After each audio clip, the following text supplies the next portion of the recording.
Welcome to Rants TV, Travel and Events. Hello guys, nandito pa rin po tayo sa ating Mount Pinatubo Adventure. Ito po yung update natin ngayon as of today, January 13, 2025. Pauwi na rin po kami guys. Same pa rin yung dinaanan natin kanina.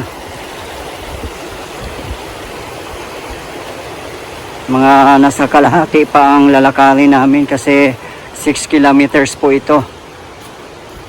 Sa mga hindi pa po nakapanood ng aking mga videos dito sa aking adventure sa Mount Pinatubo, please panoorin nyo po guys para magkaroon din po kayo ng idea paano pumunta dito. At para makita nyo rin yung napakagandang view.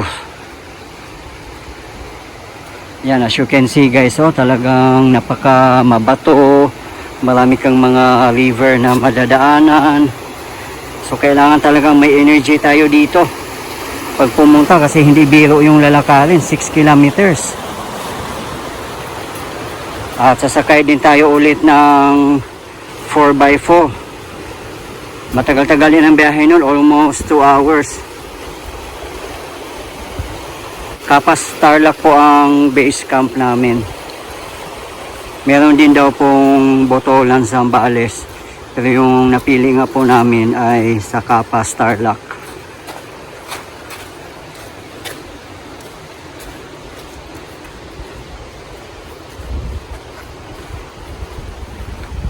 Medyo mahal din po ang binayad namin dito per head. 2,750 plus hotel pa. Bukod pa yung hotel. Mahal din yung hotel dito sa Kapas Tarlac. 4,200 din yung per night yung nakuha namin. Hindi naman po siya 5-star hotel. It's just normal hotel. Pero okay lang. Paminsan-minsan lang naman tayo pumunta sa mga ganito. Once in a lifetime experience lang po. Kaya okay lang po. Napakasulit naman po yung adventure namin dito. Kahit pagod, malayo, talagang worth it. Mawawala yung pagod mo guys pag nakarating ka na doon sa Crater Lake. Sobrang ganda.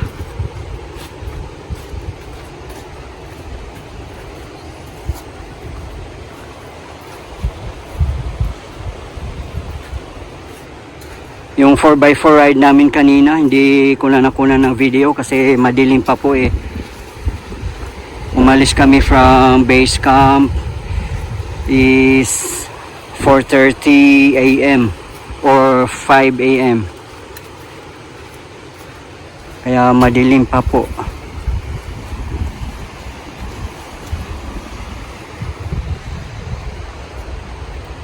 Along the way, marami din kayong mabibilhan dito ng mga food and drinks.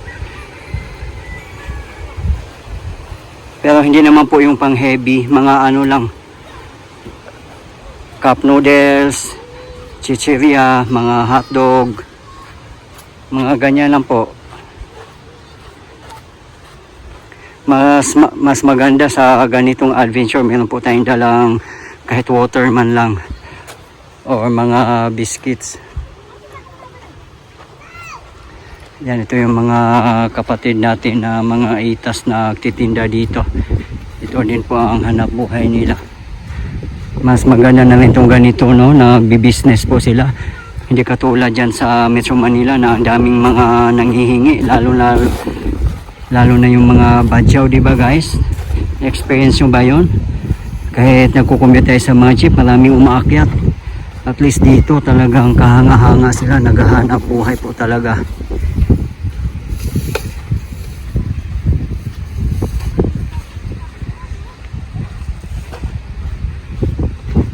Pricey din ang tinda nila dito, katulad ng bottled water, 100. Yung hotdog stick naman is 50 pesos. Isang piraso lang yun.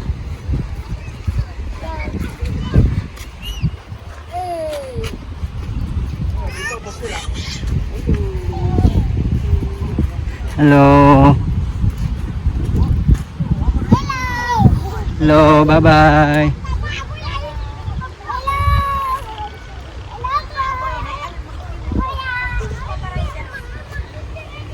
Napaka-friendly pa nila.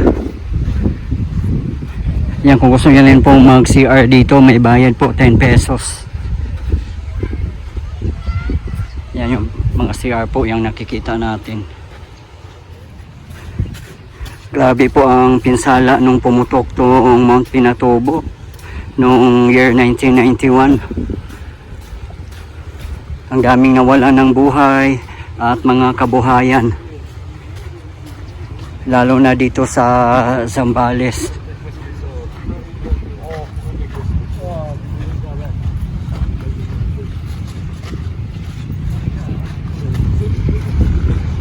Time check, 10:30 AM local time.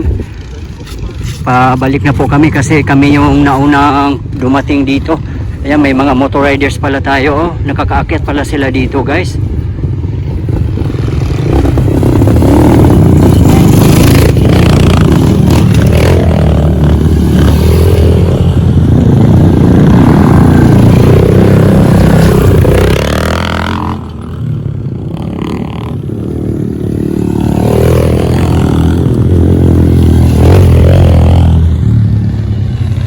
Ayan.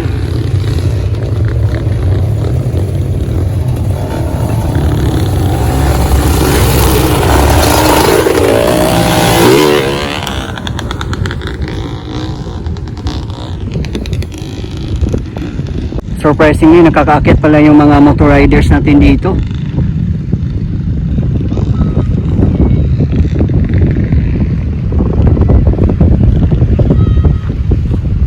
Pag mga ganitong adventure, kailangan magka-rubber shoes tayo. Yung ano po, komportable po yung suot natin.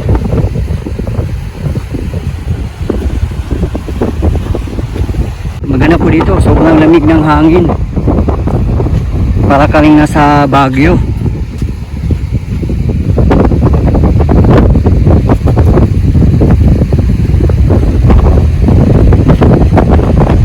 May ano yata dito, guys, may racing. Kasi maraming umakyat ng mga motor riders. Ayun pa po, oh.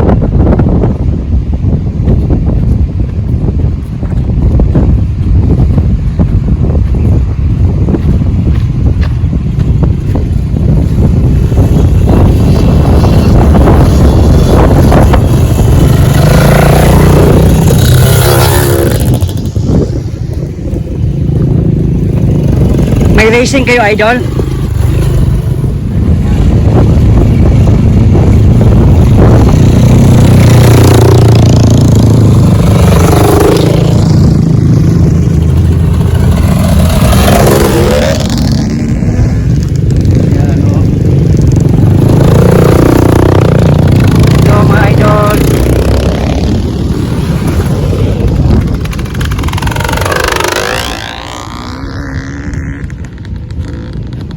Sobrang favorite kong panoorin yung mga motocross or endurocross.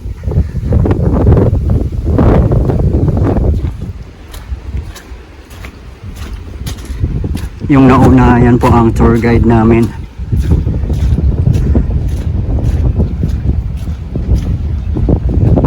Sa panaunahan, marami na mga nakapark doon na 4x4. Diyan na yata kami sasakay.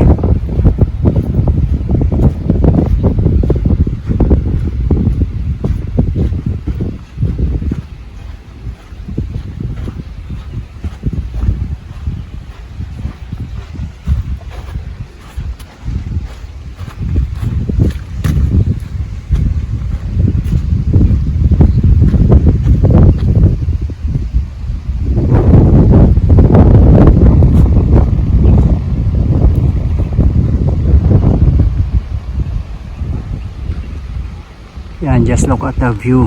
Grabe, ang ganda.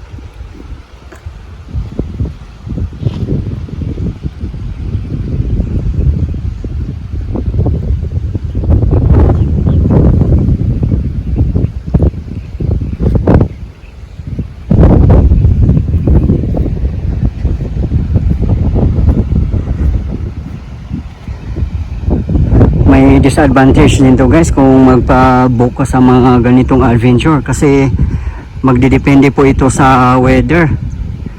Let's say pag nagpa-book kayo today tapos biglang umulan, tumaas yung tubig dito, makakancel po yung trip nyo. Pag nakasakay na kayo sa 4x4, nasa area na po kayo at nakita nilang biglang ang tumaas ang tubig at bumuhos ang ulan, makakancel po yun. Since nakasakay na po kayo sa 4x4 at nasa location na kayo, hindi na po makakancel ang bayad nyo. Ganun po. At may point din naman po sila, tama naman po na non-refundable kasi hindi naman po nila kagustuhan yung ganun. At kung nasa base camp pa kayo at hindi pa nakaalis, biglang umulan at bumaha dito, ika-cancel po nila yon. That case, pwede pong i-refund nila or ipa-reschedule. Nasa usapan nyo na po yon.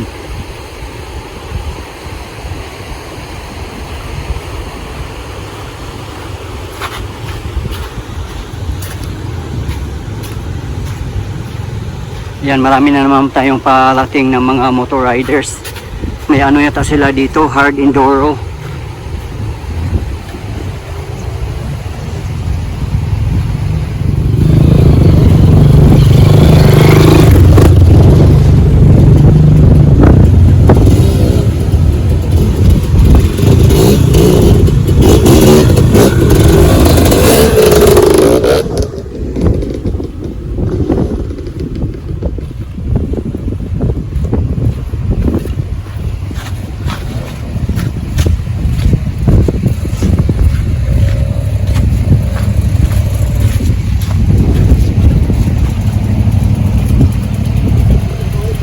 Yes, sir. Hello, sir.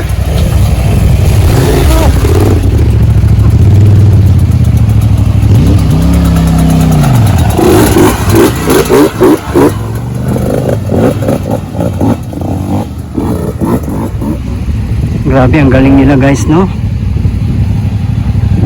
Hello, sir. Hi. Ingat, sir.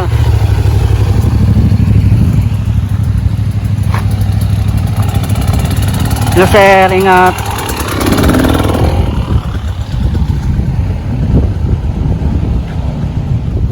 Mga professional motor riders lang po ang pwede umakyat dito guys. Nakita nyo naman po yung mga dinaanan natin. At talagang napakatibay din ng mga motor nila. Yan oh.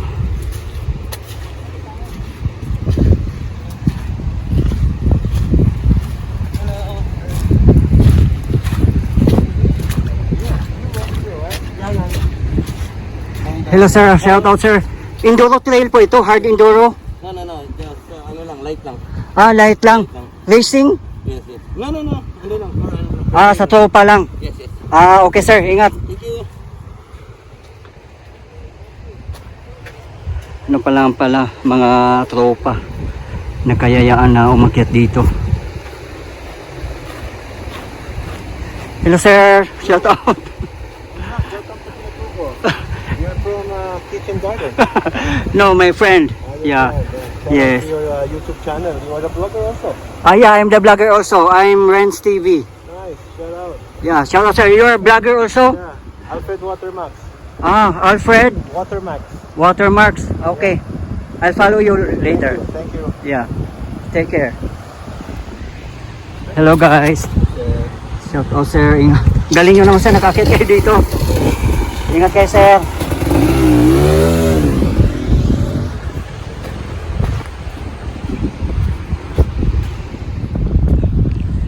Yan, daming mga 4x4 dito guys. Oh, grabe, ang gaganda.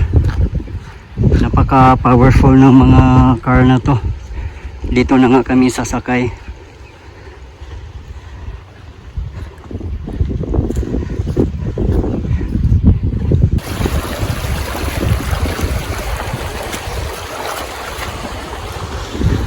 Ayun na po, 4x4 Pajero. Yan po ang sasakyan namin pabalik sa base camp in Capas, Tarlac.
sinama nyo kaming sumakay ng 4x4 guys.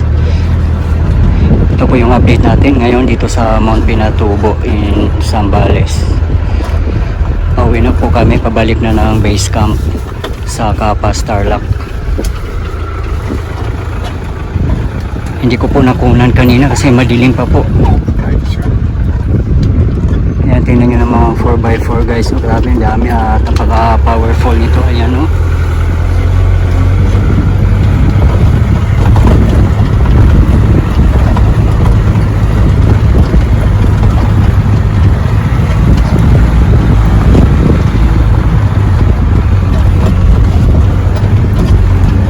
Maga po kami nakababa kasi kami yung pinakaunang dumating doon sa Crater Lake.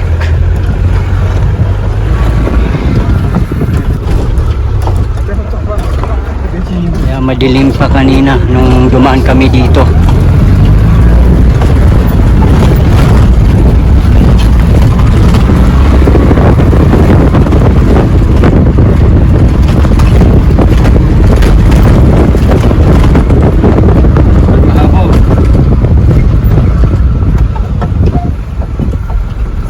Yan, tingnan nyo naman ang daan, no?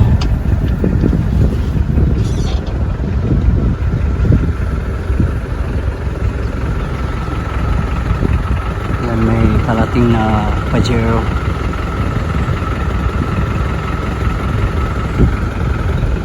Morning lang po ang tour dito. Wala na pong hapon kasi ang tindi po ng lakarin. 6 kilometers plus mag-ride pa kayo ng 4x4 mga almost 2 hours din.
Pinatubo noong 1991.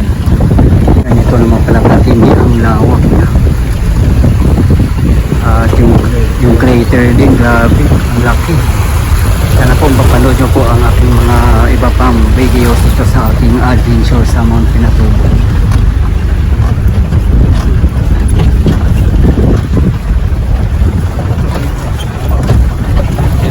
nyo yan guys, yan yung nilabas ng mga pinatubo dati. Oh, dami-dami mga bato.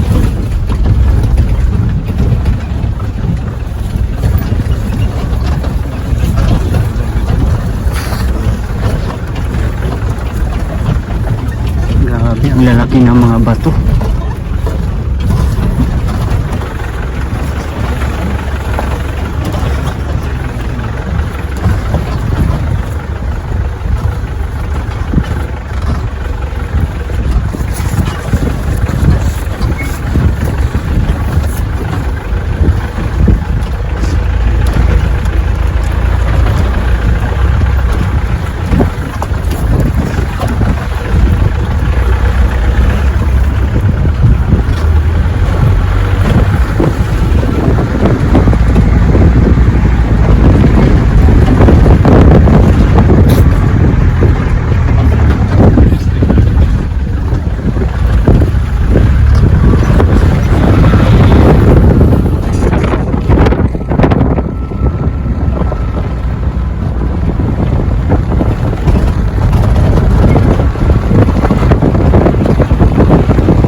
guys, nakabalik na po kami dito sa base camp namin dito sa Santa Juliana, Capas, Tarlac.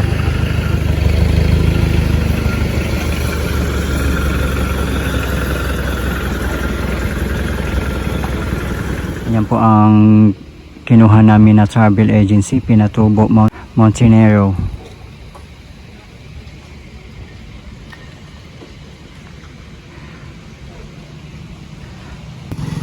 Okay guys, ito po yung latest update natin dito sa Mount Pinatubo in Zambales.